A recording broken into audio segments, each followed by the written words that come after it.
उत्तर प्रदेश की जनता इस अलायंस को, इस मोर्चे को सत्ता देती है तो ये तय हुआ है कि 5 साल के टेन्योर में 2 मुख्यमंत्री होंगे, एक ओबीसी समाज के और एक दलित समाज के, और 3 डिप्टी सीएम होंगे जिसमें मुस्लिम समाज का भी एक डिप्टी सीएम होगा।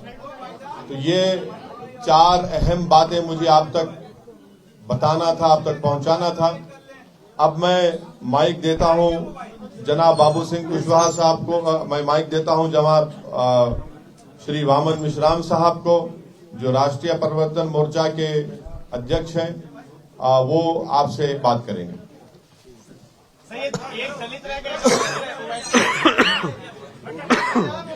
साथियों, आपको पूछने के लिए अवसर है। अभी हम अपनी बात आपके सामने रखते हैं, उसके बाद सवाल जवाब होगा। मैं केवल एक बात कहना चाहता हूं कि ये सारा गठबंधन जो है हम लोगों ने मिलकर किया। इसमें अभी जो महत्वपूर्ण 5-6 पार्टियां हैं और उसके साथ साथ और भी दल इसमें आ सकते हैं, इसके लिए अभी दरवाजे बंद नहीं है। तो एक तो ये बात है। दूसरी बात मैं कहना चाहता हूं कि इस गठबंधन के ऐलान होने के बाद बीजेपी और समाजवादी के बीच में जो लड़ाई हो रही है, अब बीजेपी और समाजवादी के बीच में लड़ाई नहीं होगी, बीजेपी और हमारे भागीदारी परिवर्तन मोर्चा के बीच में लड़ाई होगी। अब समाजवादी गठबंधन तीसरे नंबर पर चला जाएगा। आप सभी साथियों को नमस्कार। साथियों, अभी जनाब ओवैसी साहब ने और वामन मिश्राम साहब ने जो हम लोगों ने भागीदारी संकल्प मोर्चा, भागीदारी परिवर्तन मोर्चा बनाया, उसके बारे में आपको जानकारी दी। हम लोगों ने 5 पार्टियों ने मिल करके अभी ये भागीदारी परिवर्तन मोर्चा बनाया है। इसमें ओवैसी साहब की पार्टी है, हमारी जन अधिकार पार्टी है, वामन मिश्राम साहब का परिवर्तन मोर्चे की तरफ से है, और बहुजन मुक्ति मोर्चा के साथी हमारे बैठे हुए हैं, बहुजन मुक्ति पार्टी के और भारतीय वंचित समाज पार्टी के आदरणीय रामचरण कश्यप जी हैं, और जनता क्रांति पार्टी के अनिल चौहान जी हैं, कमलेश चौहान जी हैं। इन लोगों ने मिल करके हम लोगों ने अभी इस मोर्चे को बनाया है, और कुछ साथी और हमसे संपर्क में हैं, तो वो जल्दी हो 1-2 दिन में उनसे बात करके जो साथी हमसे जुड़ना चाहेंगे उनको हम अपने साथ जोड़ेंगे। हमारे जो मोर्चे का लक्ष्य है, जिस विचारधारा के साथ हम लोग चल रहे हैं, हम बाबा साहब अम्बेडकर को मानने वाले लोग हैं, संविधान को मानने वाले लोग हैं। हमारी वही विचारधारा है जो संविधान की चाहत है, जो संविधान की मंशा है। हम संविधानवादी लोग हैं। हमारा पहला नारा है कि जिसकी जितनी संख्या भारी उसकी उतनी हिस्सेदारी। हम लोग जाति जनगणना कराने के पक्ष में हैं। एक समान शिक्षा पद्धति, निःशुल्क शिक्षा और अनिवार्य शिक्षा। नई शिक्षा नीति के आड़ में, जैसे पिछले साल कोरोना महामारी की जब शुरुआत हुई और 2 महीने सबको, पूरे देश को बंद करके अंदर रखा गया, उस 2 महीने में जो 4-5 कानून बने, एक कृषि का कानून बना जिसको अभी वापस लिया गया, 1 साल किसान आंदोलन करते रहे। उसी तरह कृषि के बाद बिजली का कानून बना, लेबर एक्ट बना, और नई शिक्षा नीति भी बनी। वो नई शिक्षा नीति ऐसी है कि जिस दिन वो जमीन में उतरेगी उस दिन आप हम सभी को पता चलेगा कि वो हमारे हित में है या हमारे बच्चों के नुकसान में है। हम जहाँ तक समझ पाते हैं, वो नई शिक्षा नीति भी कृषि कानून की तरह वो भी हमारे और आपके बच्चों के हित में नहीं है। पिछड़ों का जो रिजर्वेशन रोका गया उसको शुरू किया, लेकिन पूरी तरह नहीं शुरू किया, वो शुरू होना चाहिए। निजी क्षेत्रों में भी ST, ST, OBC का रिजर्वेशन लागू करने के पक्ष में हैं हम लोग। और जो अभी किसान की जो फसल खरीदी जाती है उसके लिए जो उनकी मांग थी कि सरकार एक गारंटी कानून बनाए कि उससे कम में खरीद ना हो।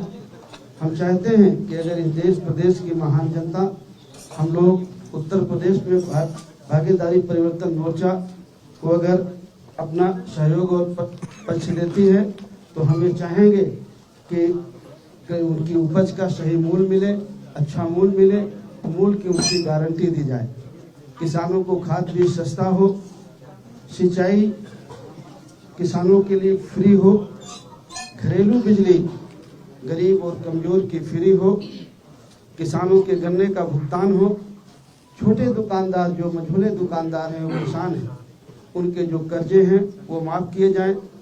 कानून व्यवस्था की बहुत बड़ी बात है उत्तर प्रदेश में, चाहे वो समाजवादी पार्टी का शासन रहा हो, चाहे आज भारतीय जनता पार्टी का शासन हो, कानून व्यवस्था की स्थिति बहुत खराब है, बहुत दयनीय है। तो हम लोगों की चाहत है कि कानून व्यवस्था अगर इस प्रदेश की जनता हमारे मोर्चे को सफलता देती है तो हमारी पहली प्राथमिकता होगी कि इस प्रदेश की कानून व्यवस्था सही की जाए, हमारी बहन बेटियों को सुरक्षा मिले, अन्य पिछड़े वर्गों को, SC ST को, माइनॉरिटी के जो गरीब बच्चे हैं उनको जो स्कॉलरशिप है वो मिले। पुरानी पेंशन बहाली का एक मामला आया है, कुछ लोगों ने कहा है कि हम पुरानी पेंशन बहाल करेंगे, लेकिन इस बारे में मैं एक बात कहना चाहता हूं। जब इस देश के प्रधानमंत्री माननीय अटल बिहारी वाजपेयी जी थे, उन्होंने पुरानी पेंशन को बंद कर दिया था, अब पेंशन नहीं दी जाएगी ऐसा उन्होंने कानून बनाया था। उस समय प्रदेश में समाजवादी पार्टी की सरकार थी और सबसे पहले अगर उस कानून को किसी ने माना तो उत्तर प्रदेश की सरकार ने माना। पिछली बार 5 साल समाजवादी पार्टी की सरकार रही, उन्होंने पुरानी पेंशन बहाल नहीं की। अभी भी बंगाल में पुरानी पेंशन लागू है, बहुत सारे प्रदेशों ने धीरे धीरे करके उस पेंशन को खत्म किया, लेकिन सबसे पहले अगर खत्म किया तो उत्तर प्रदेश की समाजवादी पार्टी ने खत्म किया। आज वो जरूर कहते हैं कि पुरानी पेंशन वो बहाल करेंगे, लेकिन वो करेंगे या नहीं करेंगे, लेकिन अगर इस मोर्चे को लोग सहयोग देते हैं, बहुमत देते हैं, तो ये मोर्चा जरूर पुरानी पेंशन को बहाल करेगा। ऐसी कुछ मुद्दों के साथ हम लोग चुनाव में जा रहे हैं। हमारे सीटों के बंटवारे में कोई विवाद नहीं है, लगभग 90-95% सीटों पर हम लोगों ने काम कर लिया है। कुछ लिस्टें हमारी जारी भी हो गई हैं, आने वाले 2-3 दिन में हमारी सारी लिस्टें जारी हो जाएंगी। यही कुछ बातें आपको जानकारी में देना था। ओवैसी जी, आप कहते थे कि मुसलमानों का मुख्यमंत्री उत्तर प्रदेश में होना चाहिए, लेकिन इस बार जो मुख्यमंत्री बनाएंगे उसमें एक भी मुसलमान नहीं रहेगा। कहाँ कहा था हमने? हमेशा से आप कहते रहे। कहाँ कहा था बताइए? किसने कहा? हमने कहा था कि हिस्सेदारी की लड़ाई है और हमारे राष्ट्रीय स्पोक्सपर्सन आसिम खान साहब ने ये कहा था कि डिप्टी CM एक मुसलमान होना चाहिए, वही कंसिस्टेंटली हम लोग कह रहे हैं। आजाद के लिए क्या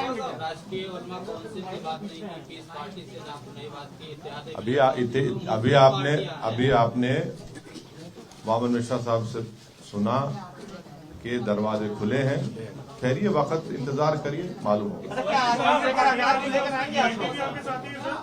जी वीआईपी पार्टी भी आ रही है क्या? आपने बहुत सारी कोशिश करवाई थी, जी जो है आखिरी मौके पर जो वैसे आपके साथ आप आए हैं, ये विकल्पहीनता मजबूरी का गठबंधन है या पहले से आप इस पे काम कर रहे थे? नहीं, ये मजबूरी का गठबंधन नहीं है। जिस विचारधारा के हम लोग हैं, हम लोग पिछले 4 महीने से पिछड़ा दलित अल्पसंख्यक भाईचारा बनाओ सम्मेलन पूरे प्रदेश में कर रहे हैं। आपको अच्छी तरह से जानकारी होगी, आप लोगों ने हमें दिखाया हो या न दिखाया हो, लेकिन प्रदेश में अगर सबसे ज्यादा कार्यक्रम किसी पार्टी ने किए हैं तो जन अधिकार पार्टी ने किए, और हम सब लोगों ने एक दूसरे से सहयोग लेकर के पूरे प्रदेश में 4 महीने से चतुर्मासा में भी हम लोग नहीं बैठे, पिछड़ा दलित अल्पसंख्यक भाईचारा बनाओ सम्मेलन हम लोग कर रहे हैं। और जो हम कर रहे हैं, जिस विचार के आदमी हैं वो आपके सामने हम देख रहे हैं, देख लीजिए, पिछड़ा भी है, दलित भी है, अल्पसंख्यक भी है। इसमें से मुख्यमंत्री का चेहरा कौन होगा? क्योंकि भाजपा में तो CM योगी आदित्यनाथ है, सपा और आरएलडी के गठबंधन में अखिलेश यादव है, आपके गठबंधन में कौन मुख्यमंत्री का चेहरा है? देखिए, अब हमारे गठबंधन में अभी तो मुझे आप लोगों ने कहा है कि मैं संयोजक हूँ, बाकी अब आप लोग से पूछ लीजिए। अभी आप लोगों के सामने हम लोगों ने सलाह मशवरा करके घोषित करने के लिए ओवैसी साहब को कहा था और ओवैसी साहब ने घोषित किया कि इस गठबंधन के 2 मुख्यमंत्री 5 साल के टेन्योर में होंगे। एक पिछड़े वर्ग का होगा जो हमारे सामने बाबू सिंह जी है, और एक दलित का होगा यानी शेड्यूल कास्ट का होगा, उसका चेहरा घोषित किया जाएगा। और 3 डिप्टी सीएम होंगे, उसमें डिप्टी सीएम एक मुस्लिम होगा। बाकी 2 लोगों के नाम जो है वो 2-3 दिन के अंदर घोषित किए जाएंगे। क्या चंद्रशेखर आजाद को एक मिनट अरे 1 मिनट, अरे 2 मिनट। फिर उसके बाद में अभी और भी कई लोग हैं, जैसे भागीदारी मोर्चा बना था, आप लोगों को मालूम है भागीदारी मोर्चा बनाया था, ओम प्रकाश जी ने बनाया था। मतलब वो तो बाबू सिंह जी भी उसमें थे, मगर सामने चेहरा जो था वो इनका था। वो जो है वो केवल वो चले गए, बाकी सारे भागीदारी मोर्चा के लोग इसी में शामिल हैं। इसके अलावा अभी और माइनॉरिटी के हो या और बैकवर्ड क्लासेस के तमाम छोटे मध्यम प्रादेशिक स्तर के दल है जो इसमें शामिल किए जा सकते हैं आने वाले समय में। वैसे साहब, एक सवाल ये है कि प्रियंका गांधी वाड्रा का जो प्रेस हाँ, किसको पूछना है? मुझे पूछना है, एक सवाल आपसे लेना चाहेंगे। कुशवाहा साहब से। जी। एक सवाल ये है कि स्वामी प्रसाद मौर्य ने अभी बड़ा ही मंच से भी घोषणा की, जिसके साथ हम जाते हैं वहाँ पे सरकार बनती, उसकी हम सरकार बनाते हैं। मतलब उन्होंने अपने आप को किंग मेकर घोषित कर दिया है चुनाव से पहले। आपको इसके क्या मायने दिखाई देते हैं? क्या आपको लगता है कि उनकी बात में दम है? नहीं, अगर वो कह रहे होंगे तो होंगे, अब उसमें हम क्या कह सकते हैं? वैसे नहीं, इधर लेडी सवाल सर, सीटों का कुछ फाइनलाइजेशन हुआ है? सीटों पे कोई फाइनलाइजेशन हुआ है सर? हाँ, सीटों का हो गया है। कितनी सीटों पर लड़ रहे हैं? 95 सीटों पर हमारा 95% सीटों पर हमारा सवाल सुन लीजिए पहले पूरा। एक मिनट तो। सवाल सुन लीजिए पहले पूरा सर। कितनी सीटों पर लड़ रहे हैं? क्योंकि 403। पहले फेज की पोलिंग के लिए नामांकन खत्म हो चुका है। नामांकन हमारे हैं। हाँ, नामांकन हो गया दूसरे में हमारा। चल रहा है, तो सब। टोटल काउंटिंग कितनी है सीटों पर? 403 अरे सुन तो लीजिए, सवाल तो सुन लीजिए सर। खत्म कितना करेंगे? सवाल लंबा कितना सवाल कर रहे आप हैं? 100 सीटों अरे पर सवाल इतना जा रहा हम सर, वो बीच में है कोई? अरे अब बस सवाल समझ गया, आपको छोड़ दिया, हम बोलते हैं। अरे छोड़, सुनिए, अब सुनिए, सुनिए। जी बताइए। क्या और कुछ बोलना है? ना अभी लंबा करेंगे फिर। 403 सीटों पर हमारा गठबंधन चुनाव लड़ेगा, पहली बात। उसमें से 95 सीटों पर हम लोगों का कंसेंसस हो गया है, 95% सीटों पर। ठीक है, 5% सीटों पर 3 दिन के अंदर नाम के साथ लिस्ट घोषित की जाएगी। ये बात है। अभी ओवैसी साहब बोले। वैसे साहब, मेरा सवाल आपसे है, सीटों की बात है, आपकी अभी सीटें बढ़ा रहे हैं। देखिए, हमारी बाबू सिंह कुशवाहा साहब की, वामन मिश्राम साहब की, परविंदर प्रताप सिंह साहब की, कमलेश चौहान साहब की, रामचरण कश्यप साहब की, रामकरण कश्यप साहब की, हम लोगों की बातचीत बहुत दिन से चल रही है। तो ये फर्स्ट फेज, सेकंड फेज, आप उस चक्कर में मत पड़िए। अरे सर, अरे इतना ये बॉक्सिंग मैच हो रहा है क्या? इतना सब्र रखिए। ये हमारी बातचीत पहले से चल रही है। फर्स्ट फेज में कौन कहां से लड़ेगा, किस विधानसभा से लड़ेगा, सेकेंड फेज में, थर्ड फेज में, फोर्थ फेज में, फिफ्थ फेज में, 6, 7, ये सब तय हो चुका है। तो इसमें आपको कोई ताज्जुब या परेशानी की बात नहीं होनी चाहिए। ये तय हो चुका है। अभी वामन मिश्राम साहब ने और हमारे कन्वीनर साहब ने कहा कि 95% सीटों पर पूरा तय हो चुका है कौन कहां से लड़ेगा। हम कहीं नहीं जा रहे हैं। आपने कहा कि दलित सीएम और आपने कहा ओवैसी सीएम, सवाल ये मुस्लिम सीएम को पहला और दूसरा क्या चंद्रशेखर को भी साथ में ले रहे हैं क्या? ये दो सवाल एक साथ हैं। नहीं, अब ये अभी आपके सामने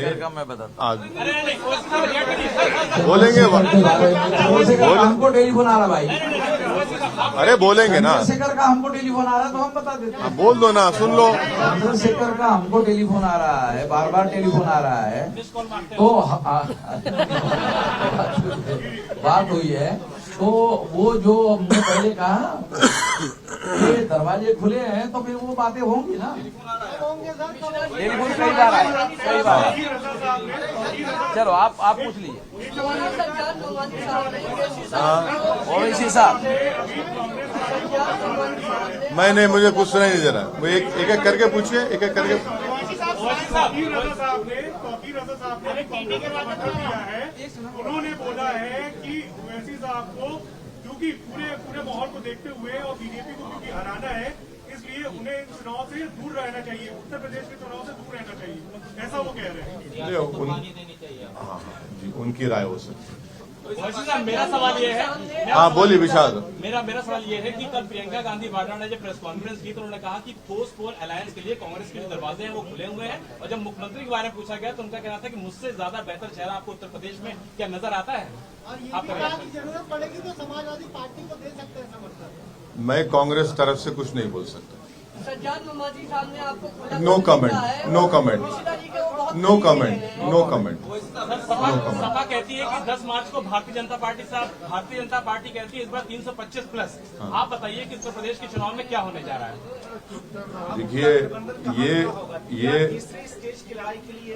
देखिए ये जो लड़ाई है, ये पूरे कमजोर लोग मिलकर एक ताकत बन रहे हैं, और ये 99% वर्सेस 1% की लड़ाई है। जो 99% है और 1% संघ है, ये उसकी लड़ाई है। आपने पहले कहा था 100 सीटों पर लड़ेंगे। हाँ, अरे आप लिस्ट देखते जाइए ना। 403 अरे पूरे नंबर आ जाएंगे आपके, पूरे नंबर आ जाएंगे आपके पास। क्यों आप फिक्र मत रहिए, मुतमईन रहिए। मुस्लिम सीएम के इशू पर आप बता दे रहे हैं कि वो पश्चिम में बड़ी भागीदारी आएगी। सुनिए, ये बात तय हो चुकी है, जिसका जिक्र अभी हमारे कन्वीनर साहब बाबू सिंह कुशवाहा साहब ने कहा, वामन मिश्रा साहब ने कहा, उसी पर हम कायम हैं। सर, आजम खां की अरे अभी रिहाई के हवाले से आजम खां की रिहाई के हवाले से आप आवाज बुलंद किए हैं। अब्दुल्ला आजम ने कहा है कि अगर हमारे सच्चे हमदर्द हैं तो उनको उनकी वजह से जो सियासी नुकसान हो रहा है उस पर देखते हैं। तो उनको अपना नुकसान किससे हुआ वो पहले समझ लें। उनको किससे नुकसान हुआ वो उस बात को समझ लें। ऐसी सीटें हैं जिसमें बाबू सिंह कुशवाहा जी की पार्टी और ना, नो, नहीं है, बिल्कुल नहीं है, सब क्लियर है। लेकिन पश्चिमी उत्तर प्रदेश में आरएलडी और सपा के ऐसे कैंडिडेट्स हैं जो कि सपा के भी नामांकन हो रहा है और आरएलडी का भी नामांकन हो रहा है। क्या सिर्फ पटोवल की शुरुआत नहीं हो गई है? अच्छी बात है ना, मुबारक हो उनको, मुबारक हो। बल्कि उनका हसनपुर का जो कैंडिडेट है, माशाल्लाह से वो तो आरएसएस के हैं और उनकी फोटो भी आई है। और माशाल्लाह से जो लोनी के आरएलडी के कैंडिडेट हैं, उनके ताल्लुक से कहा गया कि दिल्ली के नॉर्थ ईस्ट के राइट्स में भी उनका जिक्र खैर आ रहा है, वो बता दें वो भी। तो अब ये तो ऐसा है, तो ये ठीक है, आ रहा है सामने, देखिए। बाबू सिंह कुशवाहा जी आपके पुराने साथी ओम प्रकाश राजभर कह रहे हैं कि उनकी पार्टी का नाम है जन अधिकार, लेकिन कोई उनका वो है नहीं इस समय, चाहे 403 पे लड़े कोई फर्क नहीं पड़ेगा। कोई बात नहीं, कह सकते हैं बड़े नेता हैं, हमें उनकी बात पर कुछ नहीं कहना। नेता का डिफिनेशन इसमें क्या है कुशवाहा साहब? कुछ आप रहस्यमय चीज बता रहे हैं। कितने बड़े नेता है? देखिए और तो मैं सबसे बात करता हूँ, लेकिन अभिषेक जी से मैं बहुत डरता हूँ। मैं आप सबके बीच में कह रहा हूँ, अभी ये मुझे थोड़ी देर पहले पा गए थे तो मैं दौड़ के भागा, तब भी ये मुझे पकड़ लिए। तो देखिए, अपने अपने आदमी के, हर आदमी के अपने दावे हैं, हर पार्टी के अपने दावे हैं, बीजेपी गठबंधन के अपने दावे हैं, बीएसपी के अपने दावे हैं, कांग्रेस के अपने दावे हैं, समाजवादी गठबंधन के अपने दावे हैं। सब अपने अपने कुछ भरोसे में, कुछ उनको जानकारी होगी तो कह रहे होंगे। हम भी भरोसे के साथ कह रहे हैं कि हम भी पूरी मजबूती के साथ लड़ेंगे और किसी से कम नहीं लड़ेंगे और किसी से कम जीतेंगे नहीं। तमाम लोगों ने आपको संपर्क किया था, चाह रहे थे कि आप के साथ जो है बात नहीं बनी? देखिए संपर्क राजनीति में उनसे 2-4 महीने पहले समाजवादी पार्टी से भी हुआ, कांग्रेस के भी लोगों से बातचीत होती है, बीजेपी के लोगों से भी बातचीत हुई। इससे बातचीत का कोई मतलब ये नहीं है कि नहीं हमारा अलायंस हो गया। जो हमारा अलायंस हो रहा है, आज हम पिछले 3 महीने से हम लोग बातचीत कर रहे हैं। और जो आपकी एक कंफ्यूजन है कि फर्स्ट फेज का नामांकन हो गया, हम लोगों की सहमति थे। हम लोगों ने नामांकन हमारे कैंडिडेटों ने किया है हर सीट में, कहीं आपने किया है, कहीं आपने किया है, कहीं आपने किया है, कहीं आपने किया है। तो सारे कैंडिडेट हैं और हमारी पूरी कोशिश है कि 403 में कोई सीट छूटे ना, और हम लोग मिल करके 403 सीटों में पूरी मजबूती के साथ लड़ें। कोई लेट नहीं हुआ, हम नहीं लेट हैं, हमारी पूरी तैयारी है। आज अखिलेश यादव ने आरोप लगाया है कि क्योंकि भाजपा ने आज प्रचार वाहन आज डिजिटल जो तैयारियां थी, उनकी तैयारियां पहले से थी। तो क्या चुनाव आयोग के अधिकारियों ने बीजेपी को पहले से ही लीक कर दिया था कि इस बार डिजिटल प्रचार होना है? क्या आप भी मानते हैं कि अधिकारियों ने कुछ लीक की थी चुनाव आयोग की? और इसी से जुड़ा सुनिए, एक मिनट देखिए, जितने पॉलिटिकल पार्टी का और पॉलिटिकल पार्टी का आपने भी नाम लिया, क्या समाजवादी पार्टी ने इलेक्शन कमीशन ऑफ इंडिया को लेटर लिखकर ये कहा कि फिजिकल रैलीज अलाउ की जाए? सिवाय हमारी पार्टी के किसी एक पॉलिटिकल पार्टी ने इलेक्शन कमीशन ऑफ इंडिया को लेटर नहीं लिखा। मैं शुक्रगुजार हूं इलेक्शन कमीशन ऑफ इंडिया के चीफ इलेक्शन कमिश्नर का कि हमारी उनसे नोटिफिकेशन आने के 2 दिन के अंदर वो हमसे फोन पर बात किए। हमने उनसे रिक्वेस्ट किया कि सर, आप कम से कम एक पॉलिटिकल पार्टी को एक विधानसभा में 500 लोगों के साथ फिजिकल रैली करने की इजाजत दीजिए, पूरा कोविड नॉर्म्स को फॉलो करते हुए। और फिर हमने यही बात को चीफ इलेक्शन कमिश्नर को लिखकर भी दिया।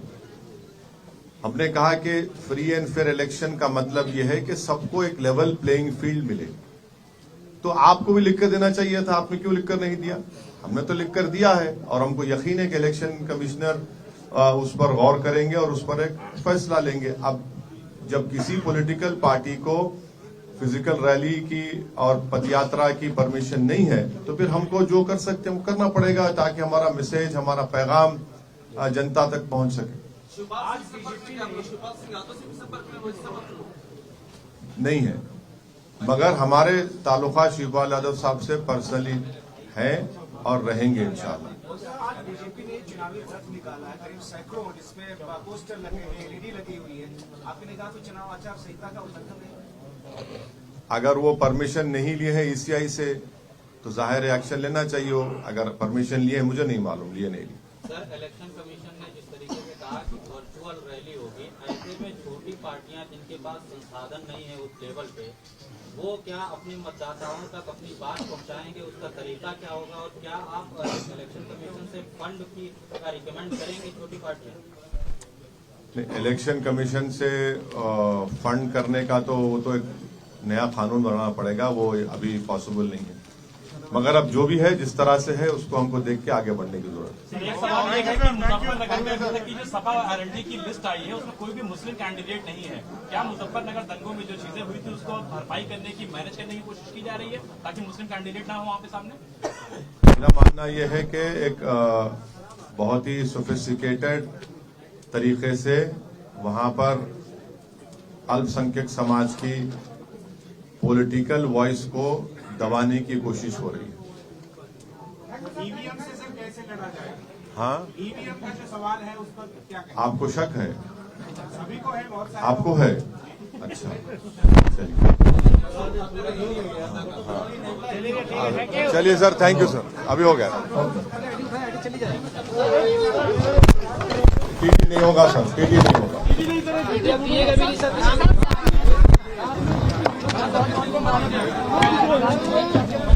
ये सर हाथ पकड़ के पैसा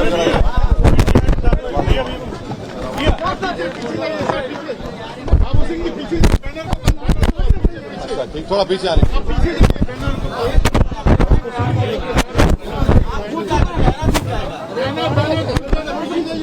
और